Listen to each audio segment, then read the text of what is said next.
Storm, man. Nobody calls Han Solo a bitch. Bring him on. I prefer a straight fight to all this sneaking around. I don't know where you get your delusions, laser brain. Oh, come on, bro. It's the wars. Alright, so with this being the last show for us for September, that means we're heading into October, and we're heading into the absolute flurry of Star Wars content heading our way. This is The Wars and More.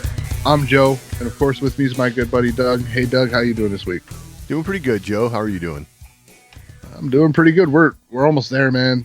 Oh, I know. October is going to be kicking off, you know, the wave of content that's heading our way, starting with Resistance on the 6th. Right. You know, we've got the Triple Force Friday event coming up on the 4th. Yeah. So we're heading into the season. Absolutely. You know, Mandalorian coming shortly after in November. This is going to be fantastic. Oh yeah, month after month we're going to have Star Wars hitting us right in the face. Yeah, we'll be finishing up one thing just to start the next. Oh, I can't wait. So yeah, we've had a little bit of downtime, and I will say it did help build the excitement for what's coming. Absolutely. I mean, not saying I necessarily liked the downtime, right? But it did help, you know, build a little bit of a fever. You know, like absolutely. So you know, on this subject, this is something that this was in the stack for last week, actually. So I'm just going to briefly bring it up because this might be a little dated news, but as of last week, Rotten Tomatoes had a story talking about the most anticipated television series for this fall, and topping that list was The Mandalorian. So, you know, it's not just us talking. It's no, dude. I got friends who are barely Star Wars fans. You know, they like Star Wars, but they probably wouldn't put themselves in the Star Wars fan category. Right. And they are stoked for The Mandalorian. Absolutely. They're like, this show looks awesome. I'm like, tell me about it. Yeah. I'm talking about it for the last, you know, God knows how long, right? So, yeah, I mean, it's getting attention, even though I would say the overall marketing to the general public, I think, is lacking. Yeah. But I think it just looks that good that it's getting out there. That's the thing. I mean, here, I foresee. I imagine what you have is a bunch of us that look like dopes sitting there looking at our phone, watching the trailer, grinning ear to ear, and that just draws other people like, "What are you watching?" Right? Then you show them, and it's all over. They got to see it now too. You know what I mean? Mm-hmm.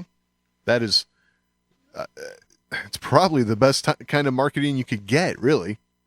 Yeah, and I don't know. It's like, I say the marketing's been down, but it's not like the other media sources, the mainstream media sources and stuff aren't talking about it. They are. Yeah, true. And I guess that's a sort of a form of advertising, but it's kind of happening naturally. Right. It's not. You're not turning on the TV and seeing a bunch of commercials for The Mandalorian. You're just not.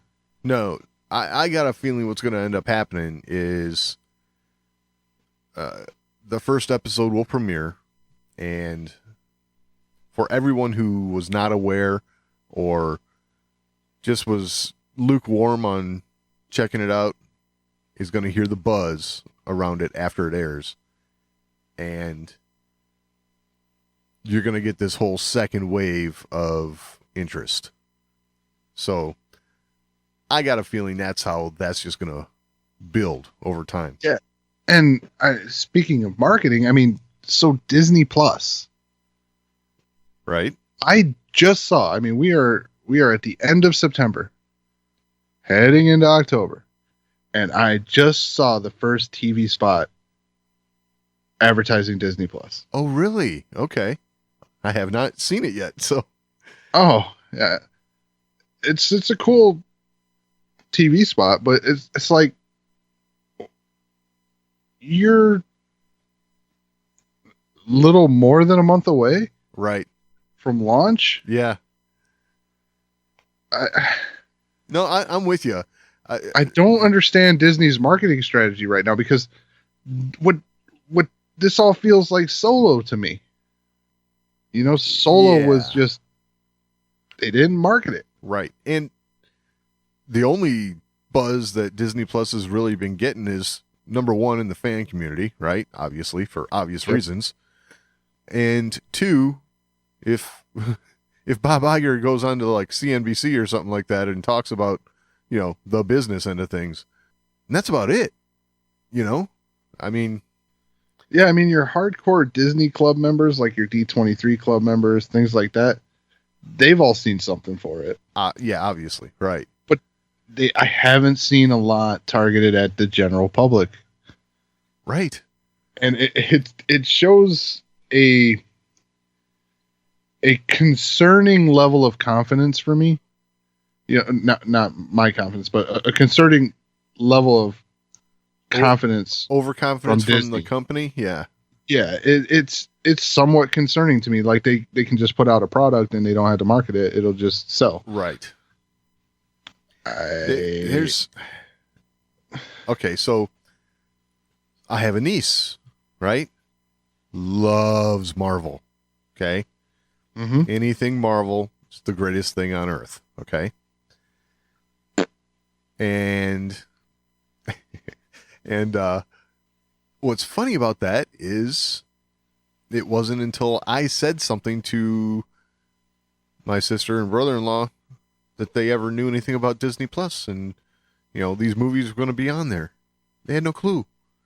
So, Yeah, I mean, where was the Disney Plus ad on some of this Marvel content? that's the thing. Some of the Like, either they were concerned that it wasn't ever going to actually come to fruition, even though they were close, right.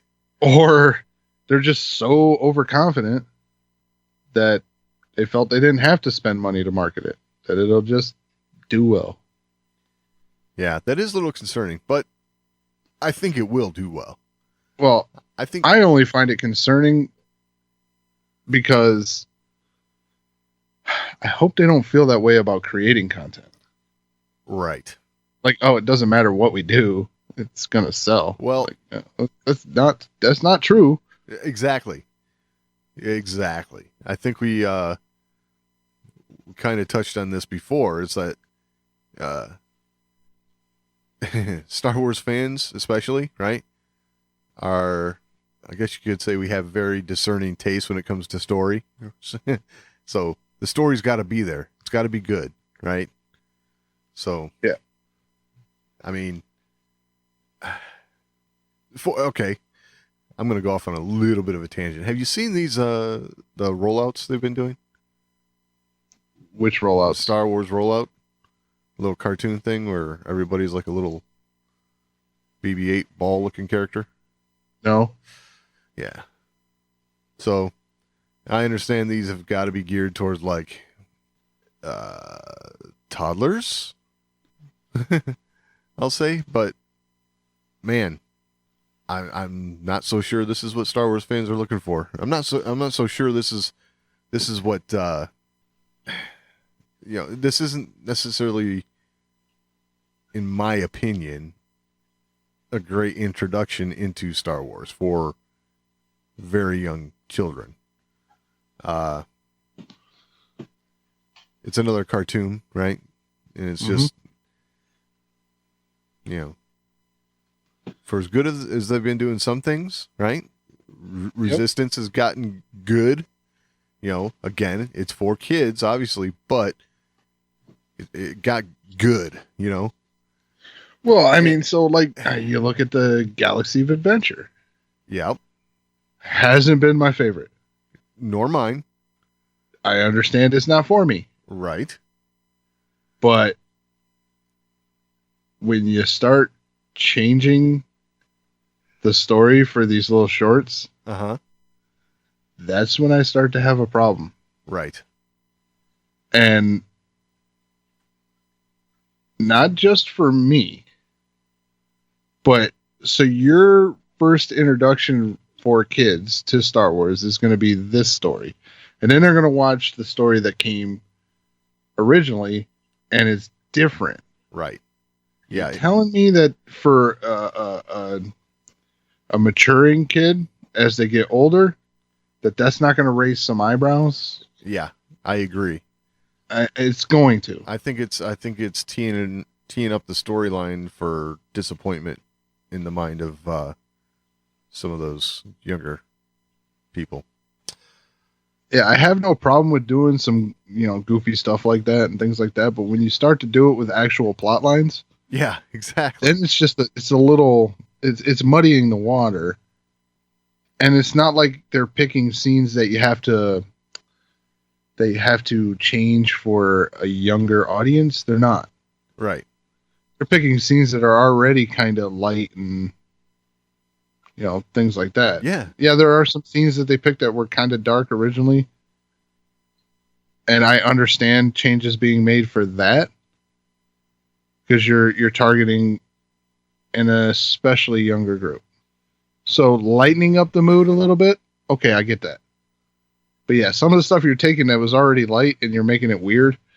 Right. Not a fan. Yeah. I understand it's not for me, but you may disappoint some future fans. Yeah, totally agree there. And if they have any ounce of the passion that a lot of Star Wars fans have had, it ain't gonna sit well with them. Right. This is the sort of stuff that we're talking about when we say, just throwing any kind of content out there labeled as Star Wars isn't going to cut it. I mean, this Star Wars rollout, I to be perfectly honest and fair, I've only seen one episode of it. Again, it's like 2 minutes long, right? But what I saw was on the level of like Teletubbies or something. Okay, there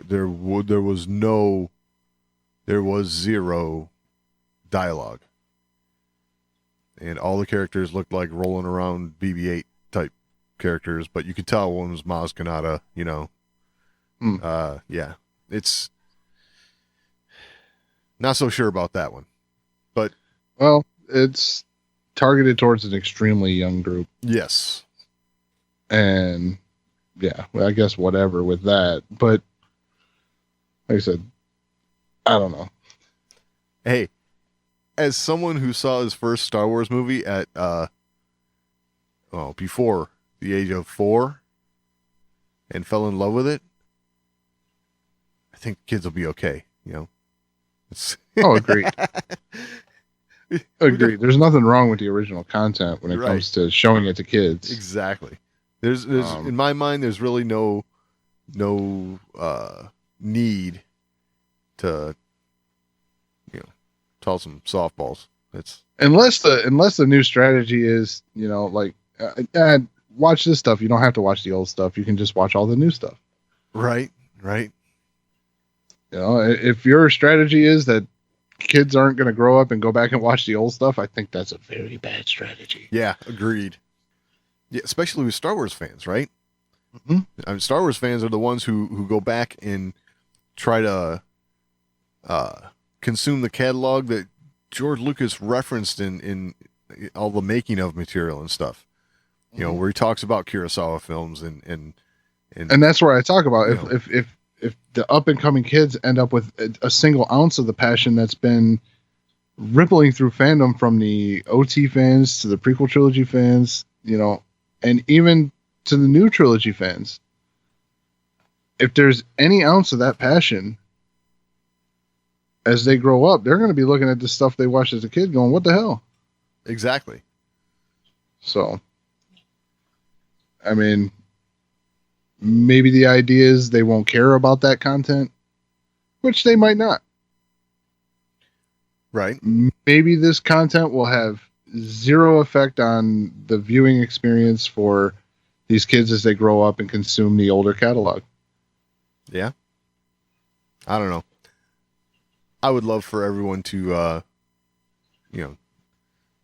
be able to take all of Star Wars in as a whole, and Well, my thing is this: if you're gonna say that everything we put out Star Wars is canon, right? Okay. Yep. Which have they said that? Yes, they have. Yes, they have. They are saying everything from here on out is canon. Exactly. Well, if you have something that directly contradicts the previous canon, Oh yeah. then which one's canon? Yeah. So you're referring to the Galaxy of Adventure stuff? Yes. Exactly on that. Yeah. Yeah. And agree. are they major? Are the changes they make major? Plot changing moments? Not really. Right. But you are literally taking a scene and altering it. Yes. Some of them not as obviously, some of them more obviously. Right. So the one that is jumping out in my mind, I just want to describe real quick here, is when Obi-Wan gives Luke the lightsaber, right? And he ignites the lightsaber.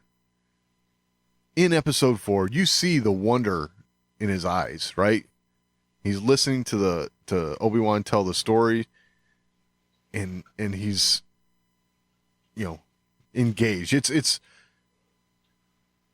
you don't in Galaxy of Adventure, he ignites the lightsaber and all of a sudden it gets really windy and he's like taking out of the moment, and it's yeah, he ignites the lightsaber and goes Super Saiyan. Exactly. It's like a Dragon Ball Z moment, like right. Yes. Harmless, right?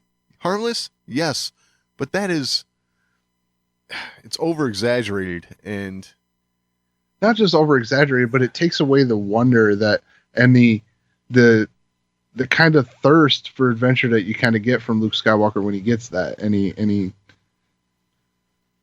hears about his father and things like that. Right. So yeah, I see what you're saying. Yeah, I don't know. For me, it's like he got the lightsaber and bam, he's a Jedi Knight. Yeah, that's almost the impression you're left with from Galaxy of Adventure. I don't know. We went off on a tangent, dude. I think we should probably move on. I would agree. So I guess we'll talk about the elephant in the room. Oh, so soon. Okay, let's go. Yeah, we might as well hit it. So, Bob Iger, new book. Yes. Has some stuff about Star Wars. Yeah. Not so sure he's getting the reaction from this excerpt that he might have been expecting, but who knows? Maybe he just doesn't care what some of us think. But hey, I'd agree with that. Yeah. So he describes the sale and the expectations on his part and his perceived expectations on George's part. Right. So he says, I don't know where to start here. I don't know if we start. I'll start with this. Okay. And he said at some point in the process, George told me that he had completed outlines for 3 new movies. He agreed to send us 3 copies of the outlines, one for me, one for Executive Vice President Alan Horn, and one for co-chairman, or wait, did I do that wrong? No. Okay, there we go. Senior Executive Vice President Alan Braverman, and one for co-chairman Alan Horn, who'd just been hired to run our studio. Alan Horn and I read George's outlines and decided we need to buy them, though we made clear in the purchase agreement that we would not be contractually obligated to adhere to the plot lines he'd laid out. Right. So I emphasize here that he says, we made clear. Uh-huh. So he goes on. He knew that I was going to stand firm on the question of creative control, but it wasn't an easy thing for him to accept. So he reluctantly agreed to be available to consult at our request. I promised that we would be open to his ideas. And he says this was not a hard promise to make. Of course, we would be open to George Lucas's ideas. And he says, but like the outlines, we would be under no obligation. Right. So, I got a feeling this was not necessarily as clear as Bob would like to make it out to be. Judging from what Well, no, it sounds like he read these outlines and got super excited about the outlines and the prospect of these, right? and decided that he wanted to buy. That's Right. what George saw. That's what George saw. Exactly. So, yeah, he says, oh, we're not contractually obligated here. And George's like, yeah, okay. Right. Here you have two different people, right? You have a creative in George Lucas looking at it from his perspective. You have a businessman like Bob Iger looking at it from his perspective. My opinion is maybe they read these outlines. They thought, yeah, we're not going to go with this story. But there's a thing or two in here that might be misconstrued as not entirely our idea, a little close to George's idea. So we're going to buy these so there's no legal matters in the future. That's where I think Right. Bob was looking at it from. It seems to me like, oh, we need to buy these as well as Lucasfilm. Right. That way George can't release these as, oh, this is what I would have done. Right. Or, yeah. Or call it something else, right? I mean, that's what I'm just seeing with that is, make no mistake about it. George has done very well for himself, okay? Business-wise, okay? We all can agree on that, I believe, even prior to the sale of Lucasfilm. But he's not a businessman in the same way that Bob Iger is. Bob Iger is. Well, this is where I would say this is where why George was upset, because he says, him and Alan Horn read them and decided we needed to buy them. Needed. Right. Right? Yep. Not we should. Nothing like that. We needed to buy them. Right. That sounds like it wasn't. This is a great story idea. No. it's like we got to have this. Yes. Is the way I read that beginning portion. And then you read this. When George, Bob, and Michael Arndt sat down to talk about the ideas for the film, he goes on to say, George immediately got upset as they began to describe the plot, and it dawned on him that we weren't using one of the stories he submitted during negotiations. Now, that the words I grab onto here is George immediately, Right. as they began to describe the plot. Right. So, this isn't like you made some changes and he didn't like the changes. No, this is like you didn't use anything he put down whatsoever. Exactly. If you start off and he's like, what the hell? Yep. Yeah, this is okay. I guess we're going to go right into this because this kind of touches on it, right? I have a clip from an old interview, not too long after The Force Awakens was released, and it's George kind of talking about this. Before you go there, let me read this next part, because Okay. this next part is going to make that seem even stranger. Okay. Okay? Yeah. Because he says the truth was Kathy, J.J. Abrams, Alan and I had discussed the direction in which the saga should go, and we all agreed that it wasn't what George had outlined. George knew we weren't contractually bound to anything, but he thought that our buying the story treatments was a promise that we'd follow them. And he was disappointed that his story was being discarded. Okay? Yep. So he says that they disagreed on where the saga should go, like where it should move forward. Right. Okay? Now you can play your clip. Okay. And they felt they knew, they wanted to do a retro movie. I don't like that. Every movie I worked very hard to make them different. I make them completely different with, different planets, with different spaceships, with different, to make it new. So are you at peace with this? Yeah. As much as you can be? Yeah. No, I said, look, I'm fine. Then you get to the thing, which is another thing that I'd been through. Fortunately, I'm old enough to have been through all this stuff before. And that one is, say, I had to do it. And then you do end up with this thing, which is, you got to live with it, and people are going to talk about it and all that kind of stuff. It's like talking about your divorce or something. It's awkward, but it's not painful. So, interesting there that he calls The Force Awakens a retro movie, which, if there was one complaint about The Force Awakens, it was that it was what? Too much like A New Hope. Exactly. A rehash of episode 4. Which I think we can all agree, it's got those same kind of story beats.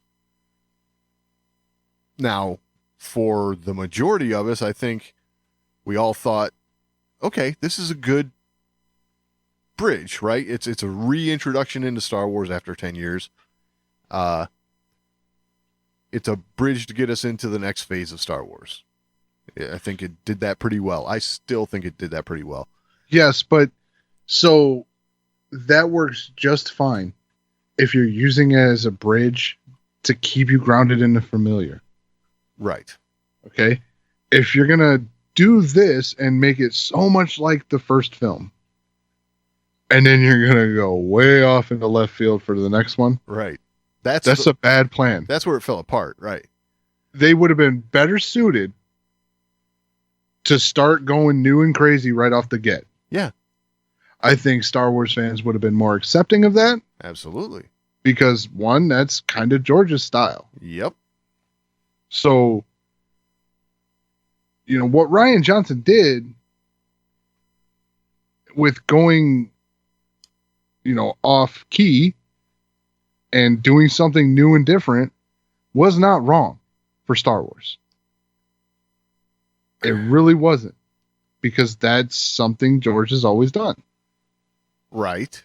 George has always gone for new, gone for, look at some of the stuff he did with the Clone Wars as his last thing he ever did with the Mortis arc and the Order 66 stuff. Yeah.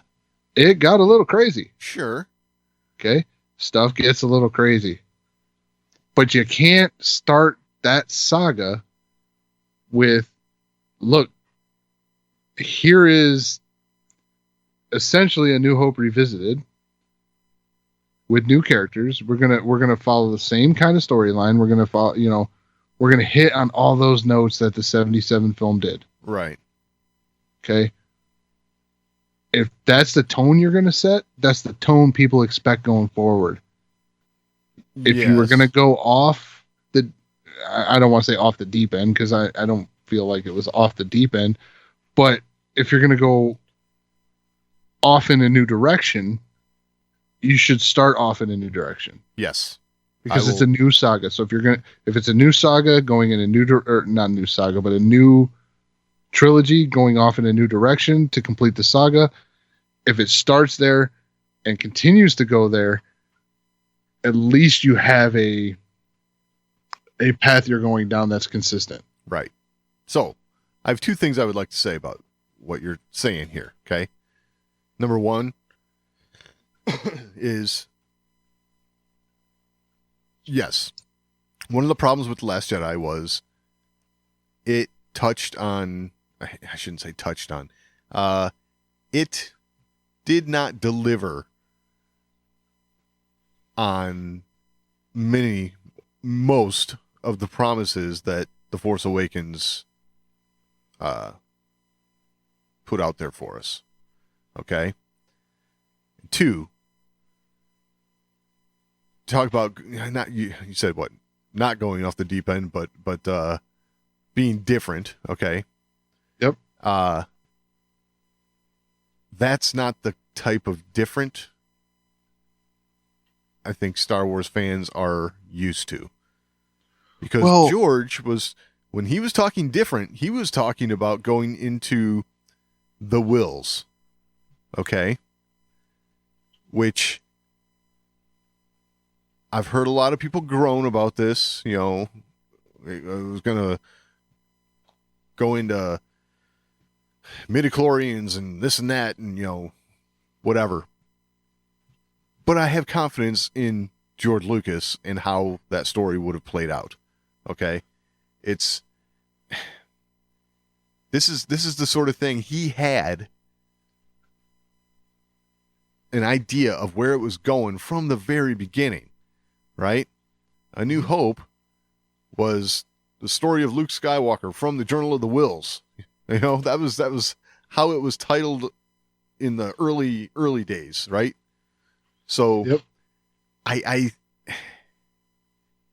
might not have that exact, but I know the Wills were in there. But, you know, so don't, you know, yell at me. But it's just that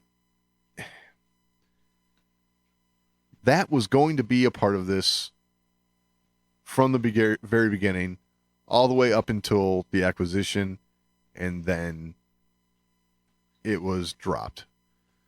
So I don't know. I said this to you earlier, but I feel like George wanted Kathleen Kennedy in charge so that she could be the new George Lucas. And, you know, we all know from all of the behind the scenes stuff, George Lucas was the buck stops here type of guy. Mm-hmm. He would, you know, he's the final say on every decision there was. I think he was hoping for Kathleen to be that for Lucasfilm. And I think we all have the impression now that it's kind of being run by committee. So, especially when you get such large talent in there like J.J. Abrams, you know, he's going to want his say. You know what I'm saying? Yeah, and here's when you know it's Star Wars by committee. Okay? You have The Force Awakens. Yes. Okay? And then you have The Last Jedi. 2 movies that are tonally different from each other, and really not just tonally, but fundamentally. Yes. The movies are vastly different. Yep. Okay? Now, if The Rise of Skywalker goes back into a Force Awakens type tone, or goes into another tone all its own, you will truly know that they are doing these films by committee. Absolutely. And you're not just asking for creative touches of the directors and writers and stuff that come in. You're asking them to make just the film they want, and that means damn the film that came before it. Right. And that's I think the biggest thing that gets it gets thrown around so much that The Last Jedi doesn't feel like Star Wars. It doesn't line up with Star Wars. It's blah blah blah, right? Right. That's you hear that so much. I don't think that's true. Okay? I don't think that it's not Star Warsy. It's a sequel of a different movie though. Exactly. It's not The Force Awakens like. Right. This is the problem. Yes. You know, A New Hope, Empire Strikes Back, and Return of the Jedi all had a tonal and fundamental similarity. Absolutely. That made them feel as one. Okay, so. And then the prequels did the same. Yes. So. Both of those trilogies were so vastly different from each other. Yes, they were. I mean, But the trilogies in themselves carried a continuous thread and a continuous feel. Yes. Whereas the sequel trilogy went from one that felt like it was connected to the original trilogy in a big way. In a big way. The Force Awakens was connected to the original trilogy in an absolutely gigantic way. Some call it a rehash. I don't feel that way. I felt it was, while it had some tonal similarities and it was definitely a kind of a love song to it at the same time as being its own film. Sure. Yeah. I'm able to separate that. I can see the paying homage to the original while being its own film. Right. I agree with that.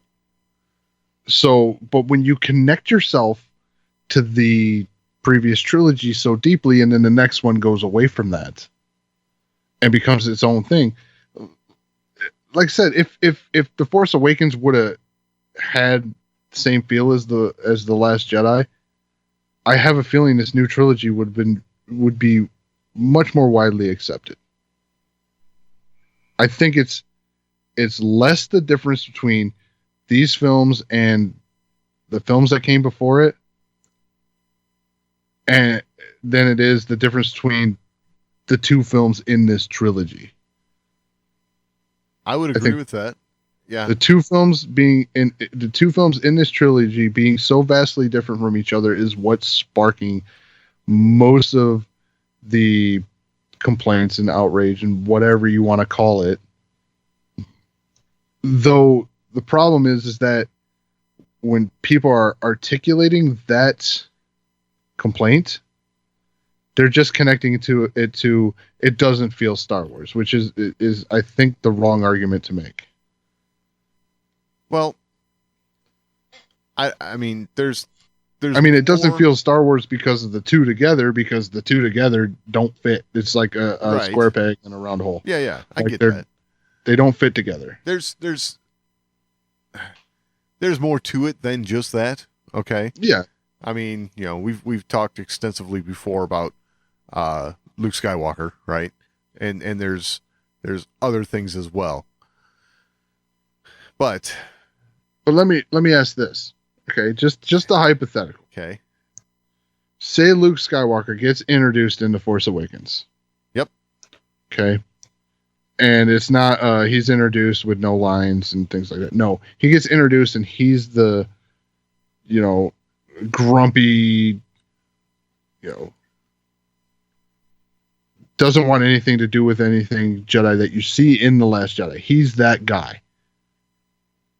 Okay. And in the next film, he comes back around before his death. Right. And you have like look, he was this way. This brought him out of it. He ended up coming through and doing this. And then you can go on without him. Not like, oh, here he is. He's grumpy.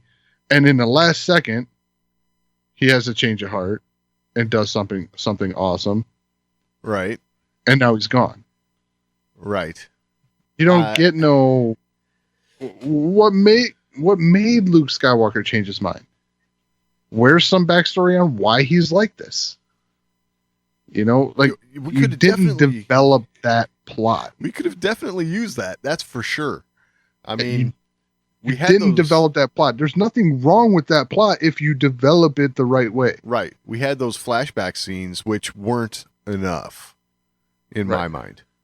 I mean, and they were, I think it was a swing and if not a miss, a foul ball. It's a foul tip. It's a foul tip for sure. For being cinematically creative, showing that same scene from different points of view. But I like that. I like that a lot. What? The showing that scene from different points of view. I really like that a lot. Yeah, except we needed more from that. I mean, yes, I would agree with that, but that's not the fault of those scenes. I thought those scenes were spectacular in the way that it showed Luke's perspective versus Kylo's perspective versus what really happened in the melding of the two. Right. So I thought that was masterfully done, but the problem is that everything before it and everything after it was just kind of a. You have to explain how yes.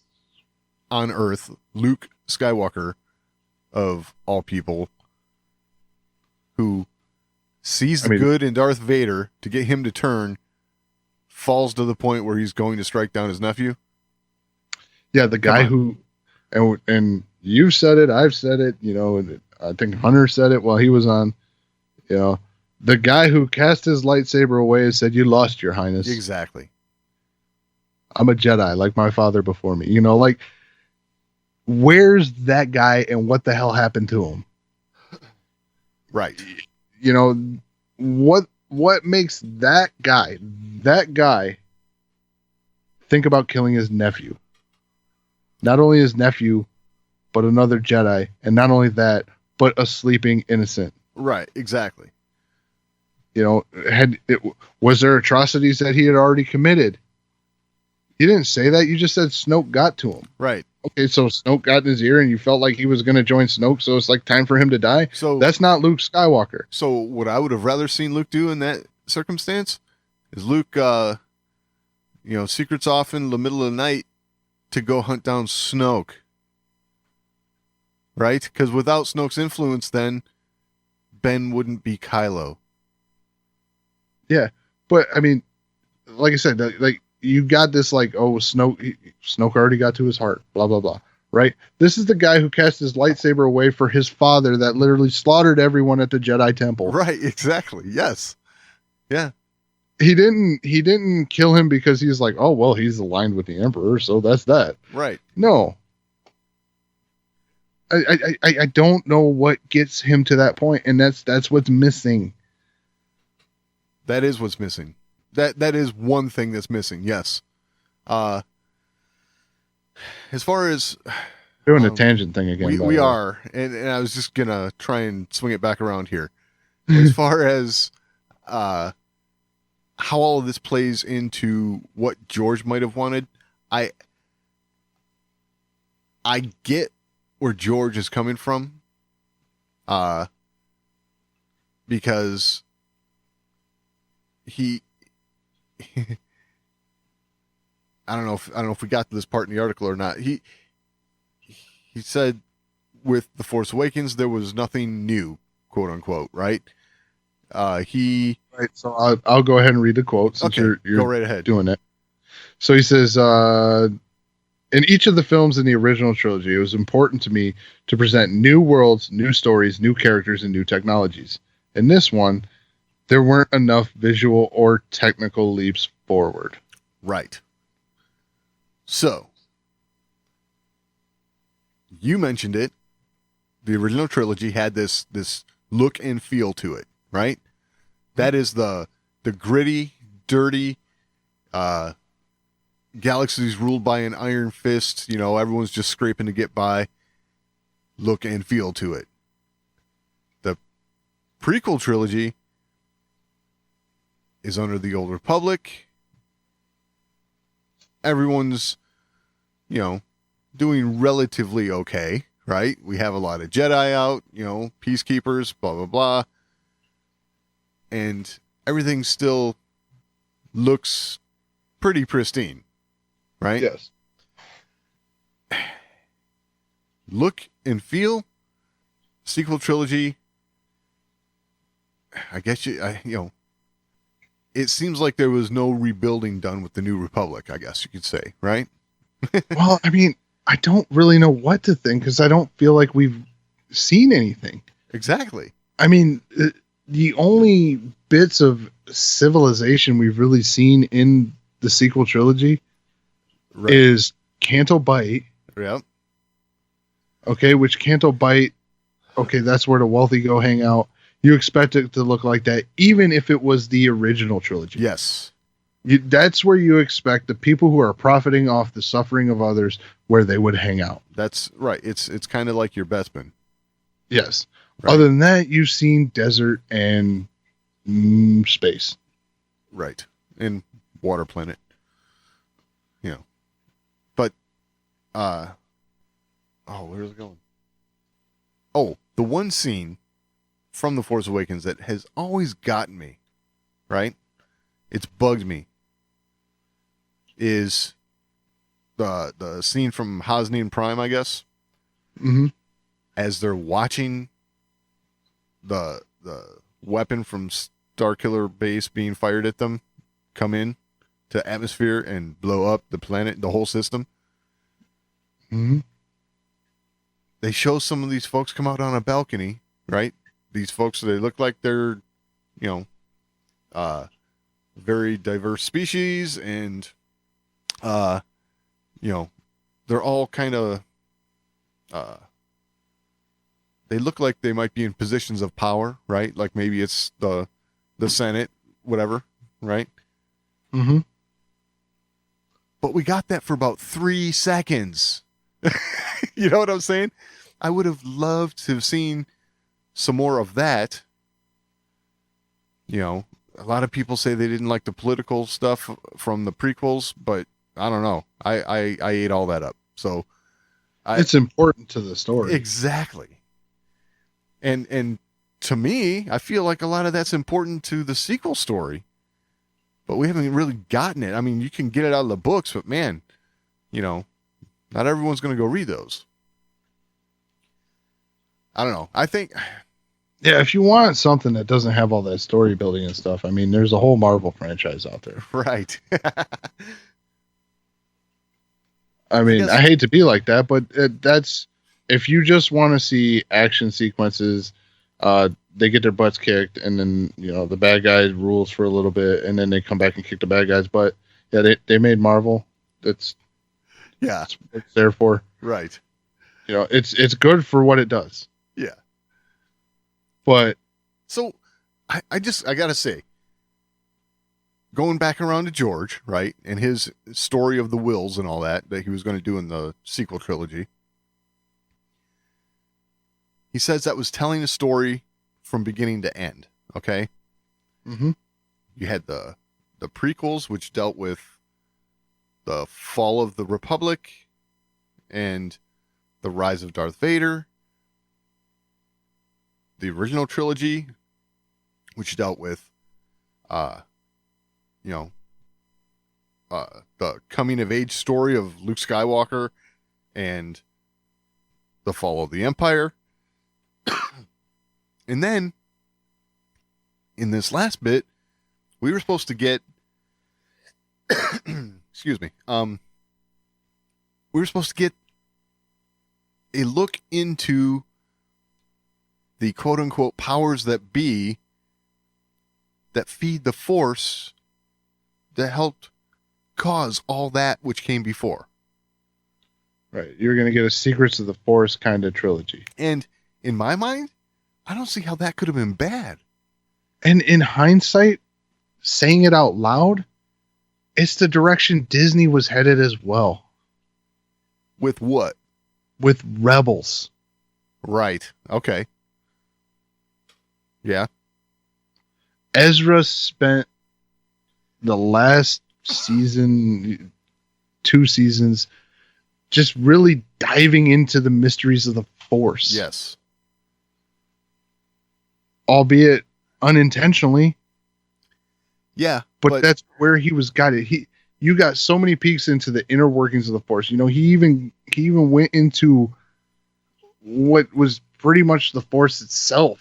Yeah. In this other world, this world between worlds.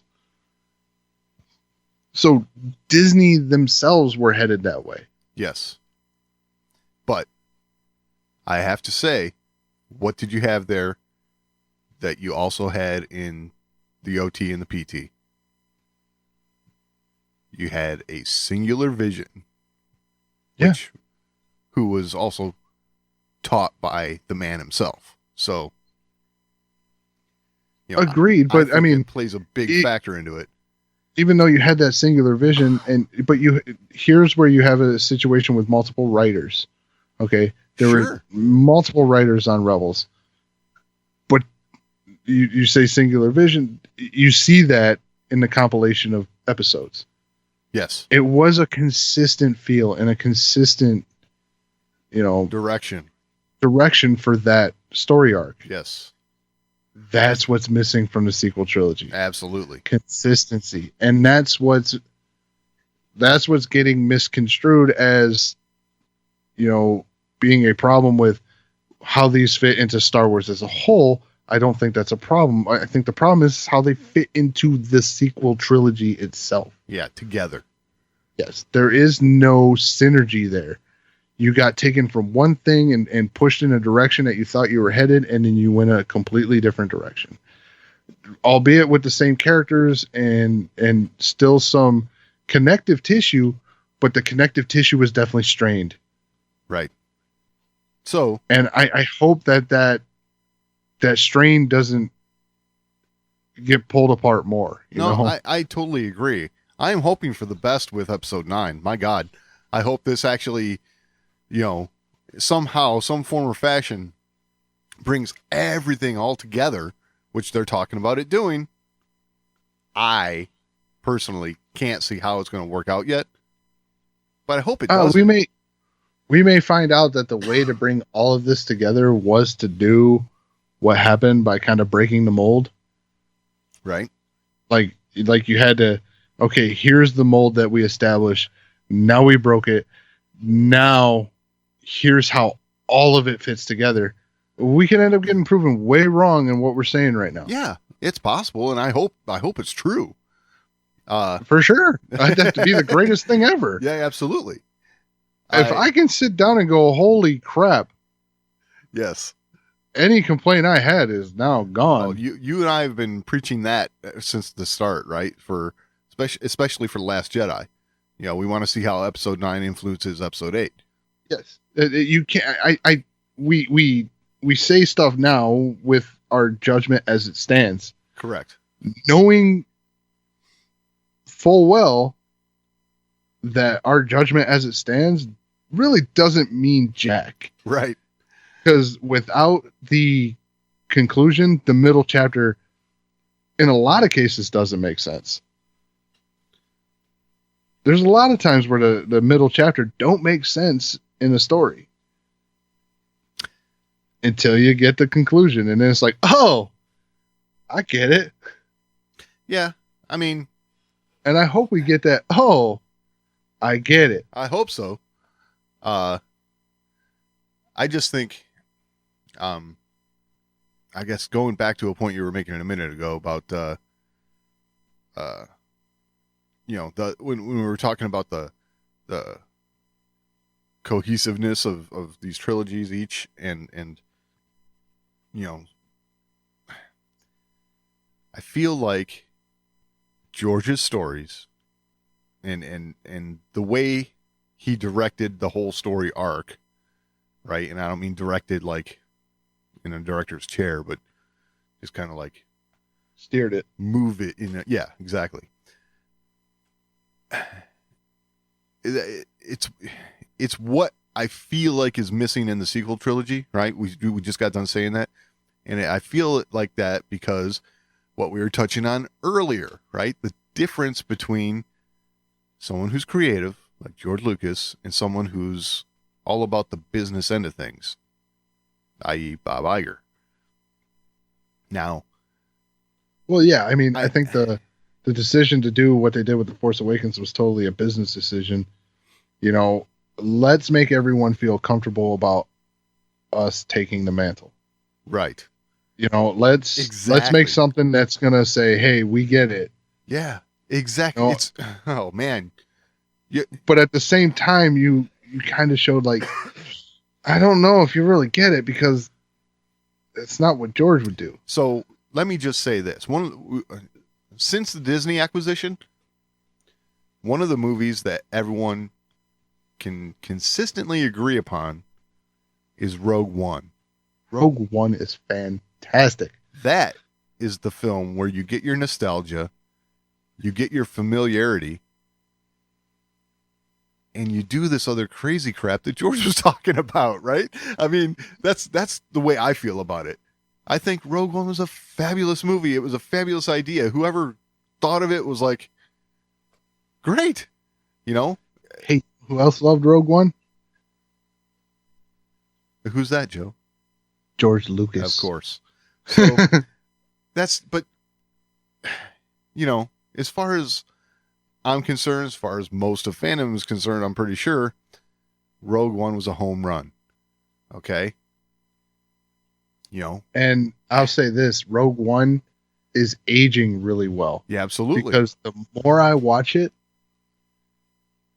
the more I enjoy it. Right. I mean, it's a film that, as time is starting to pass, it's getting better with age, and I have a feeling that is a trend that's going to continue for a long time. Right. I totally agree with that. So, I feel like trying to get everybody familiar with Star Wars again, or ease everybody's concerns about Disney having ownership now by, you know, going the nostalgic route, or just the nostalgic story beats anyway, right? With The Force Awakens. You know, we have our desert planet we start off on. We have our cantina scene at Maz's, you know, all that kind of stuff. Mm-hmm. They might have been better to, you know, don't follow it word for word in George's outlines. You know, let JJ put his input in, right? If he's going to be the guy doing it. But man, I don't know. I would have loved to have seen George's sequel trilogy. I don't know. I mean, and both films have scenes that are like amazing sequences. Right? You know, I mean, say what you will about Luke Skywalker on Crate, with him not actually being there and being that force projection, that was a great sequence. Yeah. You know? And The Force Awakens, I mean, there's a couple. You know, I gotta say, but the most powerful thing is Han Solo and Kylo Ren and Han's end there. Right. It is a powerful scene. Yeah. That's so. It's, you know, I'm sorry. Just one more thing. It cracks me up because we're talking about, you know, trying to make it seem familiar to us by going down that, you know, what some people call an episode 4 clone movie, right? The one thing they did not give us is the big 3 altogether, right? Mm-hmm. That would have been the ultimate, like, fan service, nostalgia move, fan service move. If you would have done that, I think people would have like cheered, and they'd have been okay with it. You know, I don't know. It's okay to make a fan service movie, but you know, then go for it. You know what I'm saying? I mean, if you're gonna do it, do it. Oh, it worked out fine though. Still, I mean, they didn't do that, which was always a disappointment that they didn't do that. But it's a disappointment I can let go. Yeah, I think we've all gotten past it now. I can let that go. It's not something that I have to dwell on. I mean, The Force Awakens is a film that I saw, I don't know, what was it, when I see 5 times in theater or something like that? Right. You know, yeah. I didn't go see it 5 times because I didn't like it. Exactly. You know, I mean, and I hate saying it like this. It's different from my experience with The Last Jedi, where I went and saw that 3 times in theaters. I went and saw that 3 times because I didn't get it. Yeah. Uh-huh. I mean, I was trying to figure it out, and that gives it some credit in its own right, is that I was still intrigued enough to try to find out more. Yeah. And that's what's got me excited for The Rise of Skywalkers, because I still want to know why. Oh, absolutely. And to be perfectly honest about it, I've got so much Star Wars baggage. I'm going to go see this thing. Okay. That's no matter what. I'm going to go see this thing. Okay. I've got 40 years of Star Wars I'm carrying around with me. Not that it's like heavy baggage that's bugging me, but I've got to know. You know what I'm saying? Yeah, and the questions that were asked in The Last Jedi, we got to know the answers to. Right. That's why we're calling. And the questions that were asked in The Force Awakens, I got to know those too. That might be a problem. Yeah, we'll see.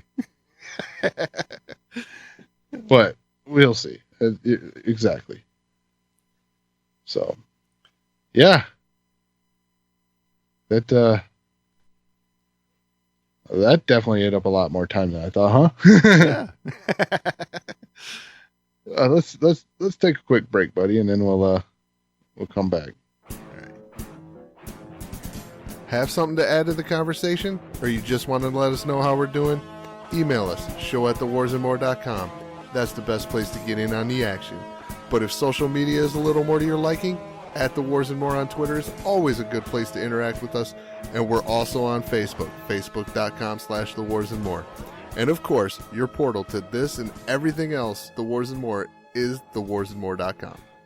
All right, Doug. So one of your favorite things lately, and I know saying it's your favorite thing is loosely describing it, but you like to describe people as, potentially being the new Kevin Feige of Star Wars. Oh, it's not just me. Okay. I I know. It's being bantered around the internet all over the place. There's a lot of people saying this. They'd like to see a quote unquote Kevin Feige of Star Wars. And this goes back to what we were talking about earlier, what I was saying in particular of having a singular vision behind the franchise. So, Right. Well, here's a question for you. What's that?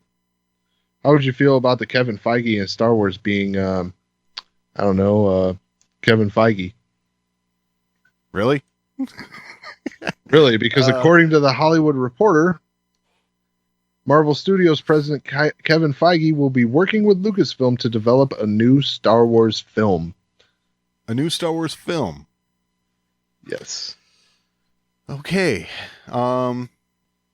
I'm going to say this might not exactly be what I was thinking of. So I don't necessarily think it's a bad thing. Okay. But, what did I say earlier? Again, running Star Wars kind of by committee, right? I mean, there might be too many opinions floating around in the soup here. Yeah, I don't know. and so let me share my perspective a little bit. Sure. And I'm pretty sure no one's going to see this as a surprise if you've been listening to the show and how I feel about Marvel. Right. And Marvel's storytelling. Yeah. I do not want to see Marvel's brand of storytelling injected into Star Wars. Yeah. It's not how Star Wars stories are told. I'm just Marvel's good for what Marvel does. Yes. And I don't say any of the stuff I say about Marvel because I don't like it. I enjoy it. But I don't enjoy it enough to keep up with it, as it all comes out. Right. I mean, yeah. I mean, I'm on Ant-Man. Yeah, I know. I was going to say, you're not rushing out to the theater opening night. In fact, you still have some sealed up DVDs, don't you? Yeah, so let me put it this way. I have every Marvel film that's been released on Blu-ray. Right. I have them on Blu-ray. They're still in the cellophane, but I have them on Blu-ray. Uh-huh. I'm going to get to them. But they are not top of my list. Right. Well, hey, So- once Disney Plus is available, then you don't even have to open those. Hell, suckers these up. things might never come out of the right. cellophane. That's right. I'm going to have some collector's items and Exactly. But so, okay. I guess here's where I could see this working is if Kevin Feige's going to work on a Star Wars film, like you're saying. So it'd be like a one-off, like a Rogue One or a Solo, something like that. Okay. Oh, man, I just figured it out. Oh man, what? Marvel Studios president. Why would you bring in the Marvel Studios president to do a Star Wars film unless we were getting Jax, a Star Wars story? I you know what? You knew I was doing I that? knew you were doing that. As soon as you said Marvel, he's like, oh, he's going to talk comics. Okay. He's going to Here be the comes rabbit. Jax. So, but I honestly believe it's got to be something like a one-off film, right? Like an anthology that they were going to be called or whatever. I just don't see it being anything more than that. I can't see him coming on board to start heading everything up. Yes, Marvel's done great. I don't know. I think it's just the case of a fan, right? It's not another Star Wars fan who's in the industry getting to play in that sandbox a little bit. Okay, I hope so. I mean, I don't know. I can't see it any other way, really. I just don't. I don't know. I don't think he's coming on board to like start heading up Star Wars moving forward. Oh, I don't think so either. Okay, I was just gonna staged say it that way because you brought him up so much lately. Oh, I know. Which makes me wonder: have I brought up Jax that much that it's like that predictable that like? I don't know if it's that much, but for some reason I was putting the pieces together. That's Well, I hope I surprise someone with that. right.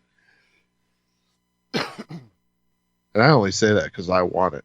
Yeah. Well, you know what? If it was something cool, there's a lot of good humor in the Marvel franchise, right? Mm-hmm. If it was a Star Wars movie with that kind of humor involved and, it's just a good, fun Star Wars movie like that, I'd be up for that. Let him come in and make the Tag and Bink movie. I don't know. It'd be great. Tag and Bink. Yeah. Go. Hey, I just can't see it being, especially if it's going to be just one film. I can't see it being like one of those anchor, cornerstone in the mythology type movies. You know what I'm saying? Yeah. Yeah, because when it comes to Star Wars comics, I mean, we really... Oh, man, I can't believe I'm going to say this. I'm going to sound like an absolute jerk. But when it comes to Star Wars comics, we didn't exactly have a breakthrough until Shadows of the Empire. So what do you mean a breakthrough? Like a comic book that really, like, shook Star Wars, Really got everybody involved in Star Wars comics in a big way. Not just your comic book fan base, which your comic book fan base was on with Marvel. I see your point.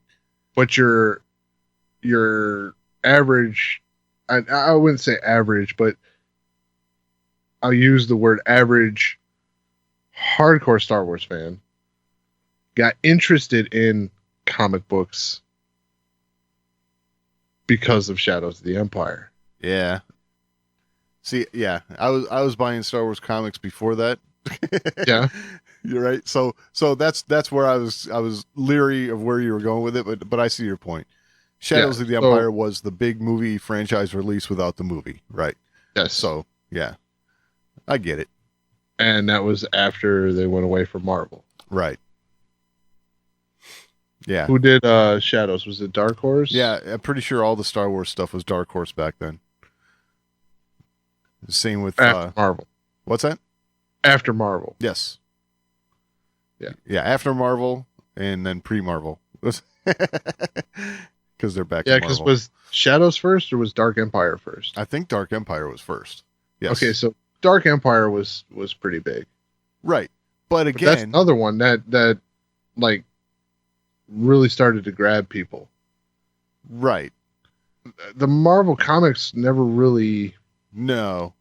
took off. No. But so you did have like the Dark Empire stuff. You had the Tales of the Jedi stuff. Uh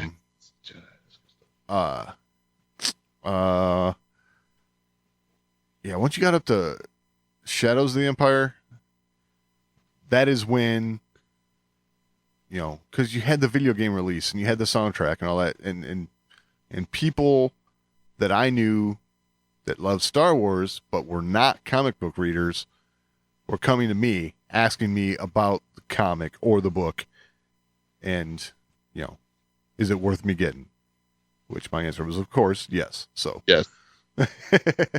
but yes, I see that's where you're coming from for sure. They were never asking me about Dark Empire or Tales of the Jedi or anything like that. So, yeah. Right. But I don't know. Maybe Kevin Feige could make a Tales of the Jedi movie. That'd be fun. Yeah, I highly doubt he would make a Dark Horse. Now that would be funny. I mean, it would I be get hilarious. But Tales of the Jedi would be a good one. Heck yeah. That'd be a good Disney Plus series. Yes, it would. I've always wanted to see in live action Nomi Sunrider. Oh, that'd be awesome. Because those were some good books. Yeah, Tales of the Jedi would be a great one to do. Even some of the Dark Empire stuff. Yep. That'd be good stuff. All that stuff though would completely contradict the new canon, so that would kind of be a problem. Right? Yeah. Yeah. The Dark Empire stuff, I don't think you could go down that road. Oh, you too couldn't much. touch that. You couldn't touch that with. You need like a disclaimer before this is not canon. Yeah. Exactly. I still would like to see. There's a lot of stuff in Shadows of the Empire you could work in. Oh yeah. Shadows would be such a good one to do. Oh yeah. Hey, the Outriders canon, right? Yep. So. Which of course makes Rendar canon. Right. Boba Fett's already canon. See, there we go. You already got all the makings of a great story. Exactly. There's a lot of stuff there, you know. Black Sun. Yeah. Yeah, I think even the leader of the Black Sun in that Shizor. Shizor's canon now, right? Wasn't he mentioned in Rebels or something like that, or May have been. Clone Wars? Yeah. Clone Wars, maybe. It was a verbal mention, right? But his race for sure Yeah. Falling. was mentioned in Clone Wars. Yeah. Yeah. The Vigos or whatever they are, or what was his race? That was a Falling. Yeah, they were mentioned and shown even, right? I can't recall off the top of my head, but I'm thinking maybe, yeah. Yeah, I think in that whole arc with Zero the Hutt, because Zero was tied with Black Sun. Right. I'd have to go back and watch again. Yeah. Oh, we're going to have to go back and watch again. Yeah, Disney Plus. Exactly. So, yeah. Kevin Feige, definitely interesting. Like I said, I don't want to see a Marvel style injection, but Right. Be lots of CGI. It would look great, but, you know. please don't let it be a crossover. Oh, that'd be too funny. Oh, no, it wouldn't. Captain Marvel. I mean, no. No, I know. No. That's one thing, like, comic books like to do is those crossovers. Yeah, I know. And I keep saying that, but he's Marvel Studios president. He has nothing to do with the comic books. I know. So Yeah, but he works on comic book movies, right? So kinda. What do you mean kinda? I mean, they kind of follow the comic books. Well, whether or not they follow the comic books, I don't know. But their characters pulled directly from the comic books. Kind of.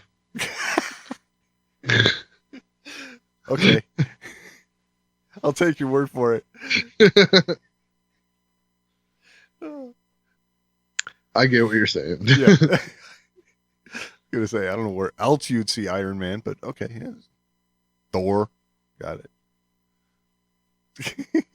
Thor? Huh? I saw some stuff with Thor on Vikings. Oh, that is true. That's true. He's kind of like a Norse legend. Yeah. Yeah, nice try, buddy. Captain America. Captain America. That's probably the one character they've done really well. Yeah, I agree. They've done Iron Man pretty well too, but Hawkeye, don't get me started. Oh. Yeah, you and I differ a little bit there, but okay. Yeah. I won't get you started. Yeah, don't do that. So. New Star Wars movie starring Jeremy Renner. Anyway, okay. I'm out. Love it. Definitely out. But yes, before we go down another rabbit hole, yeah. Kevin Feige coming to Star Wars, allegedly. I mean, I think the announcement of anyone's involvement in Star Wars is tentative these days. Yeah, for sure. We will see. We will see. All right, so we mentioned earlier in the show that Triple Force Friday was coming up. Well, we got some details, what you can look out for when it comes to, heading out to get your merch. Right. There's some good stuff in here. There's some not so good stuff in here. Yeah, it's something, I guess you're surprised both ways. It's like, wow, some of this is pretty cool. Some of this is I'm surprised they went through with releasing this. Yeah, for sure. I mean, how do you want to do this? But you want to kind of just go down the list here a little bit? Kinda. I mean, there's a wide range of stuff, right? It seems like they're trying to put stuff out for everybody, So yeah, so we're over at StarWars.com. They got a list of products that are revealed for Triple Force Friday. Some of these things are going to be things that you can go out and get at midnight, I would hope. Right. So we're anywhere that's participating, you'll be able to do that. Some of these things are stuff you're going to have to wait till the next day because, yeah, I don't see too many places carrying Citizen Echo Drive watches being open for this. Right. But yeah, so first on the list is those watches. They look pretty good. Yeah. I mean, the only one to me that kind of I don't really dig is the Boba Fett one. Yeah, it to be honest about it, if it wasn't on this webpage being introduced as such, I wouldn't recognize it as a Boba Fett watch. You know what I'm saying? It might click, hey, these colors are kind of, yeah, but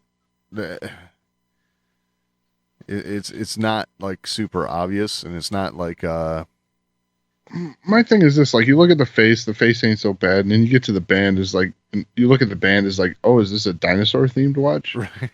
Like, I don't know, the band seems like it's got some kind of reptile theme going on.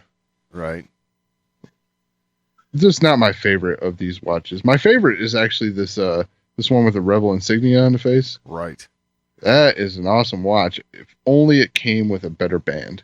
Yeah. Yep. So now that's a minor gripe because I can totally replace that band if I get that watch. That's true. I got a feeling that they're kind of going for the this is the rebellion watch, right? So it's kind of like ragtag a little bit, You know what I mean? Kind of the underdog watch. It's not so pristine looking like the Imperial one there. I'd like to think that's what they're going with, Right. but I doubt it. Well, I mean, I'm trying to give them the benefit of the doubt here. Yeah, you are. But overall, these things are pretty cool looking. Yeah, it's a good looking watch. They're all pretty cool looking. I like the Han Solo one as well. Right? That one I like because it's kind of minimalist. Yeah, it is. It is. But it took me a minute to figure out where they were coming from with that one.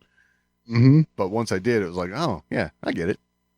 Yeah, kind of minimalist, and I'm not a fan of cloth and leather bands. Right.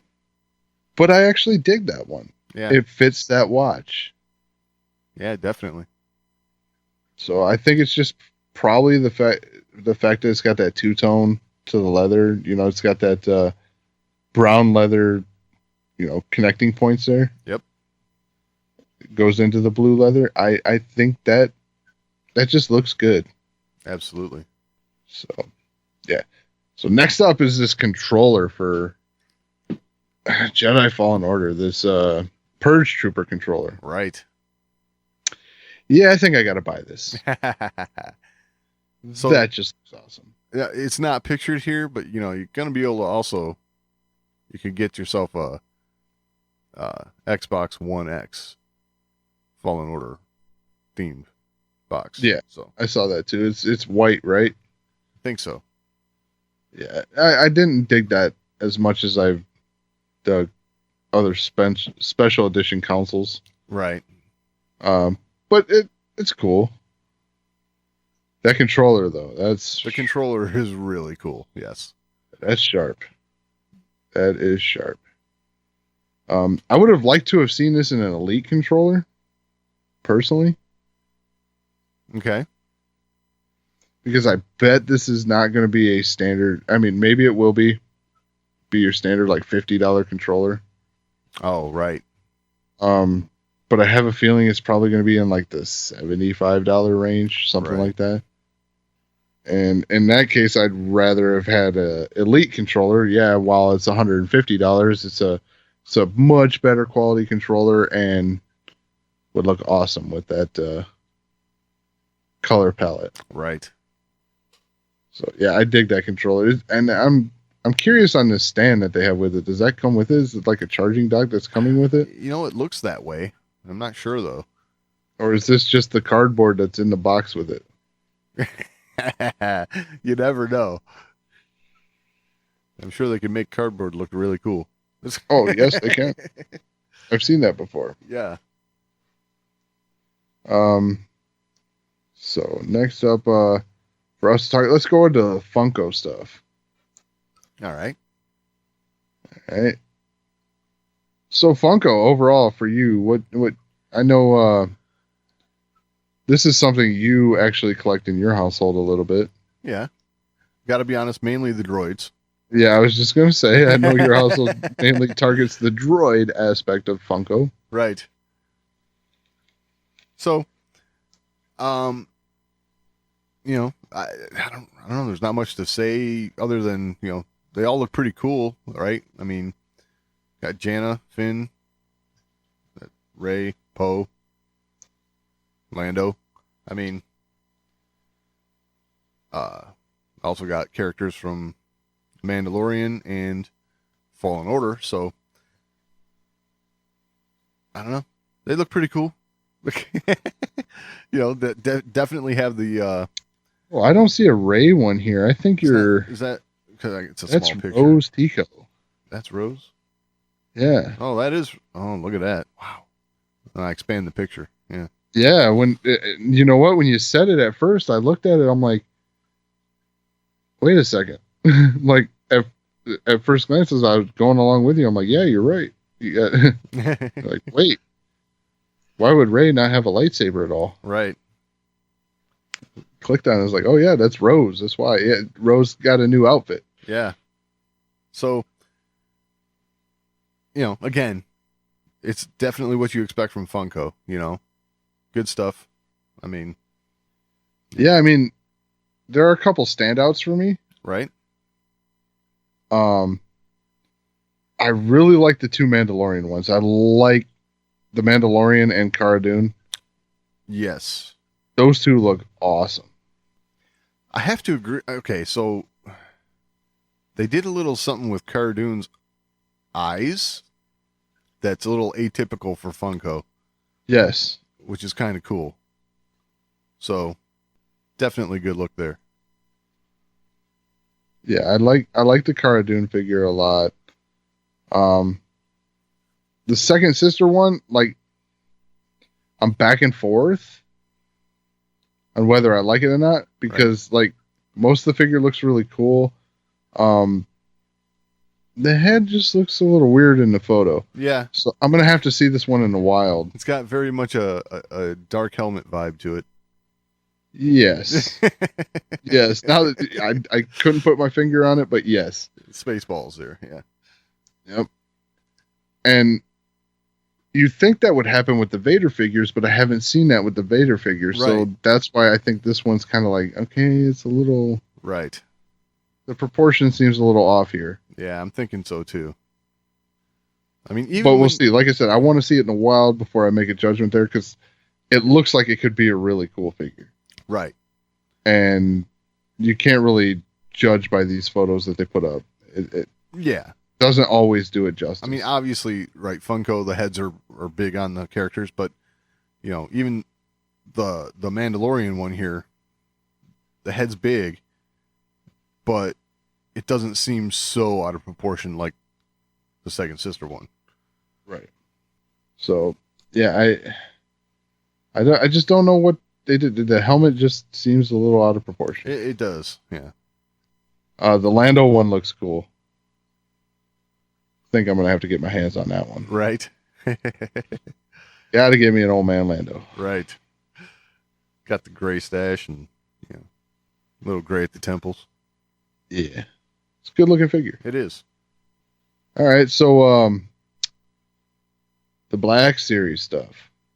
Yes. We got to talk about this a little bit. So the Ray sculpt, I don't know the photo that they got on here. It's not. I hope that it's not doing it justice. Right. If it is pretty accurate, I'm not digging that sculpt. Yeah. Same with the Kylo one. The Kylo one, I think, is the cape. The cape's really bothering me here. Right. Which I have a Kylo with a cloth cape. Yeah. It looks 1,000,000 times better than this figure. Yeah, I could see where you're coming from with that. I'm looking at this picture and they got the hood sitting on the ground next to Kylo. That just they took that one right off the anniversary edition of Darth Maul. Right. Next one up is the Sith Trooper. This is probably the best sculpt they have, and this is probably the one that's going to get me out at midnight. Right. This one looks pretty good.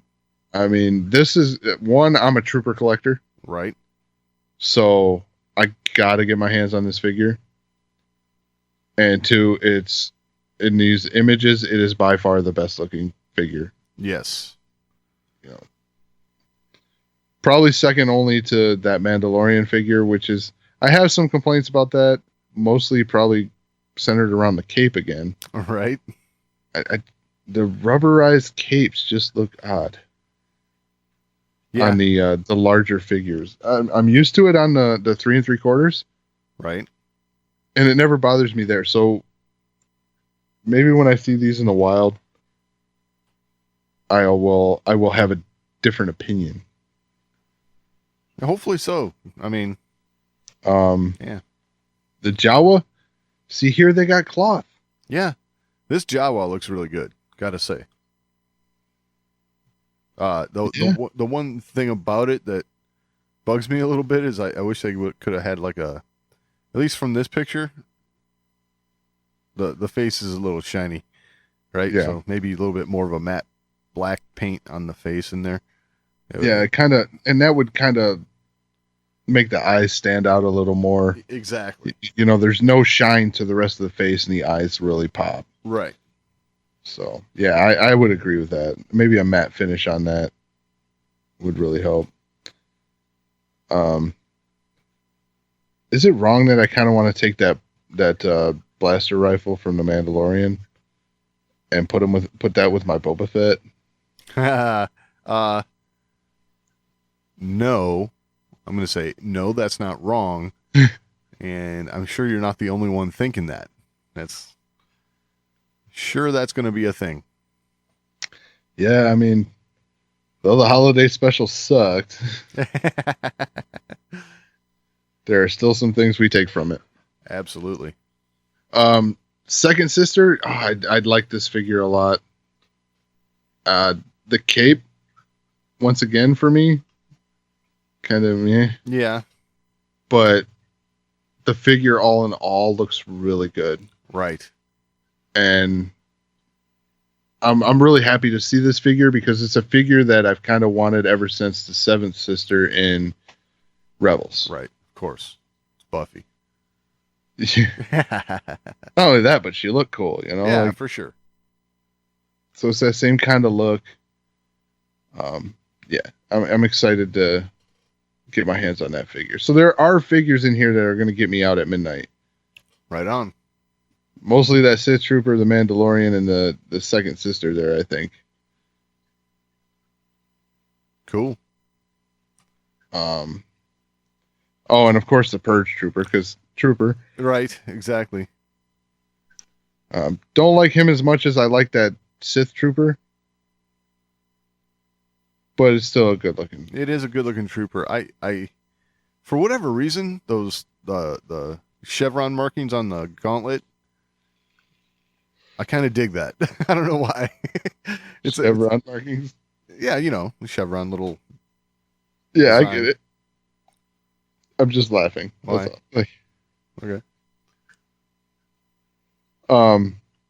The Cara Dune one's one I got to see in the wild. Like it's. Yeah. Like it looks good, but I am a little worried about the face sculpt. I just feel like that's one that when we see it in packaging and in on shelves, things like that, I think like it's gonna look weird. It might. I feel like they could have done a better job here. Right. I may reserve my Cara Dune purchase for the Funko. Right. But once again, I'll see when I see the figure in person. I'm kind of wondering where this technology that they've been ranting and raving about for the face sculpts on these figures, where that's at, because I'm not seeing it. Right. I mean, they're not as bad as Poe Dameron for the Force Awakens, but yeah. All right, we gotta get moving here. Yes. So the elephant in the room. Yes. You hit that. Galaxy of Adventures. The figures. Yes. Yes. So I talked about doesn't look as bad as Poe Dameron for the Force Awakens sculpt. These do. Yes. These look worse than that. Yeah. I'm sorry. I understand it's a very cartoony show, Right. Done in a certain way, but these figures look like they're getting ready for their appearance on Celebrity Deathmatch. Exactly. Like, this looks like claymation gone wrong. Yeah. I mean, I don't know why Finn's cross-eyed. I Yeah. Exactly. that's really bugging me. Chewbacca looks like they had, like, you know, two different colors molded out, and they picked from both sets of them, you know, and put it together to make one figure. I don't know, man. Yeah, I don't feel like his fur looks like that. No. And I don't know. He's got like skinny legs and giant feet. I don't know. It's Yeah. I get it. It's supposed to be cartoony, but man, this was a little just odd. Odd cartoony. Yeah, for sure. Any other standouts to you in the merchandise? There's there's all kinds of stuff. I mean, got Lego stuff, the socks, the Hot Wheels stuff.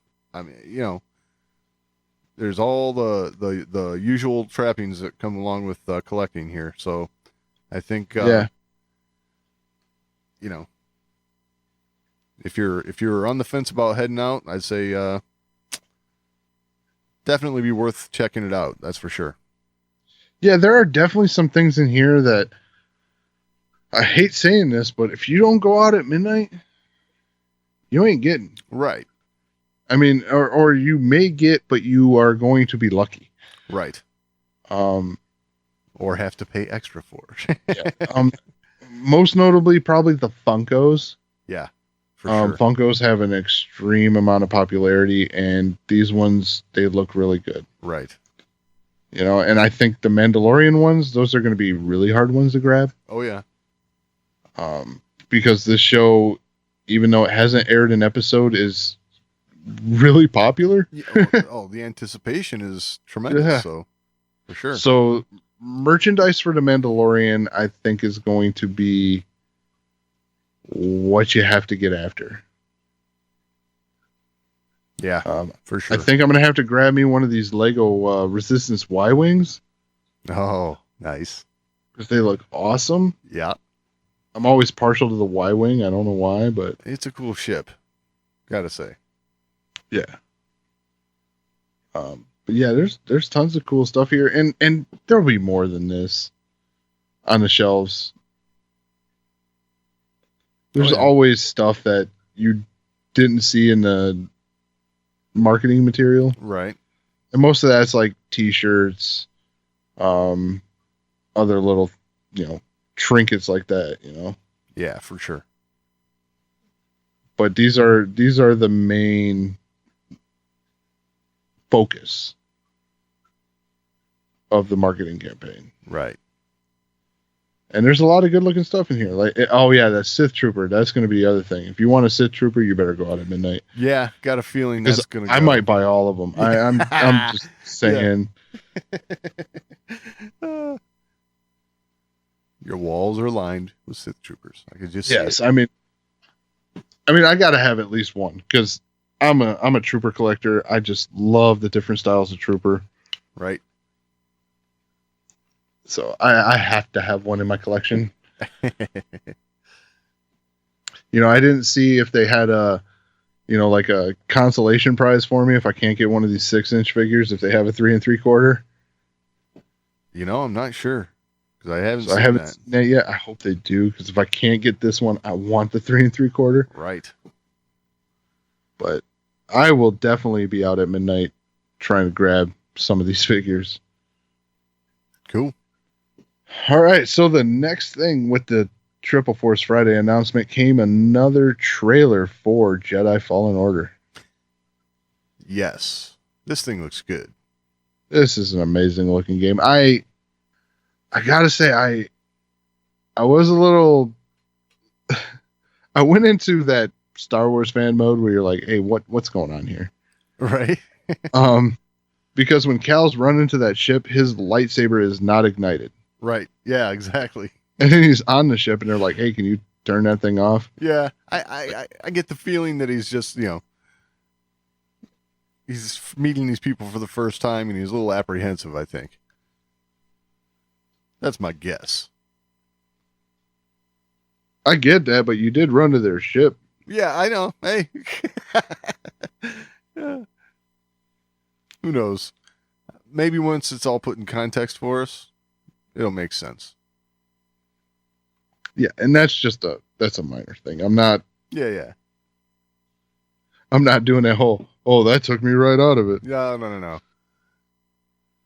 No, but everything about this game so far has gotten me wanting to play it. Oh yeah, for sure. The one thing I saw that I thought was really cool was we see him like dusting off an old Jedi insignia on something. So maybe he's looking into the past a little bit for some guidance. Might be kind of cool. Well, I like with all that, with those visuals, you hear the second sister saying, he's looking for something that's very important to the Empire. Right. So what is that? Exactly. I got a feeling that's going to be the, one of the main things for this game. It was, the thing that drives you. So, yeah, I think it'll be like a holocron or something that'll reveal the location of something. Right. So, which makes sense to me. I'm in. That's the predictable answer, right? Yeah, for sure. But the other thing, that's. Oh, go ahead. Go ahead. No, you. I was just going to say the other thing that we saw. I was getting ready to move on. The other thing we saw was a lot more of this slowing down blaster bolts and stuff. So, and the more I'm looking at it, it looks to me kind of like using Jedi speed abilities. Yes, I was going to say the same thing. It looks like if anyone ever played the game Max Payne. Okay, it was it had this thing. It was called bullet time. Okay, and he would like be able to move fast enough. It was like the Matrix. Right. Yes. So like the Matrix, they were moving so fast that it seemed the bullets were slowing down, but they were just moving that fast. Right. See, it all depends on which perspective it's from. Right.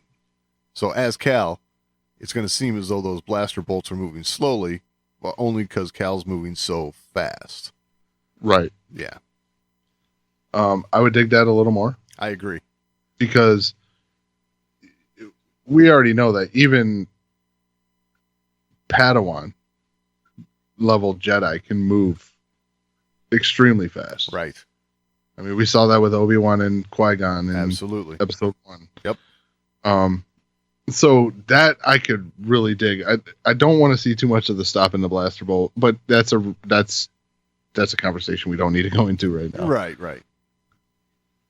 And even as I start saying it, I can hear Hunter rolling his eyes. yeah, but which I see his point. Whenever they introduce this new ability, you start seeing it everywhere. It's true, and I see his point. Yeah. But I don't feel like every time they did that, you got the same kind of whoa as you did with Kylo Ren. Right. That scene gave you so much of a whoa. I don't feel like that's something you should just give everybody. Exactly. So, yeah, that's my personal opinion. So, yeah, good stuff out there. Sure. Jedi Fallen Order looks awesome. Yes, it looks awesome. It's yeah. I thought you were going to say more right there. Oh, sorry. Go ahead. Yeah, it looks great, and there's no reason I won't go get that at midnight too if I can. Right.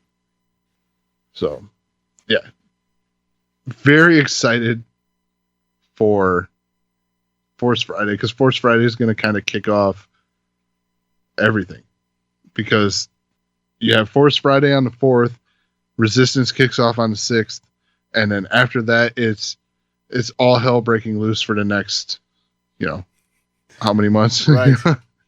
Yeah, pretty much. We have October, November, December, and February, right? So, yeah. Wow. So strap in, everybody. We're in for a ride. Heck coming yeah. up real soon, and Force Friday is going to kick that off. Heck yeah. More so than a Force Friday ever has. Right. So go get your merch and get ready for the ride is the way I look at it. Absolutely. Yeah, and then of course you get your merch and you're like, all right, I hope this don't suck. Yeah, right. That's for sure. Even if it does, this figure still looks cool. Yeah. So, yeah. Yeah, we're in for fun times. And if you have anything to add to any of this, you can always email us, show@thewarsandmore.com. That's the best way to get a hold of us.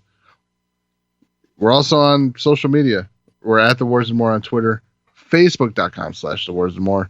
And you can find all that and all the ways to find the show over at thewarsandmore.com. Any final thoughts this week, Doug? No, I think that about covers it. All right. We will talk next week.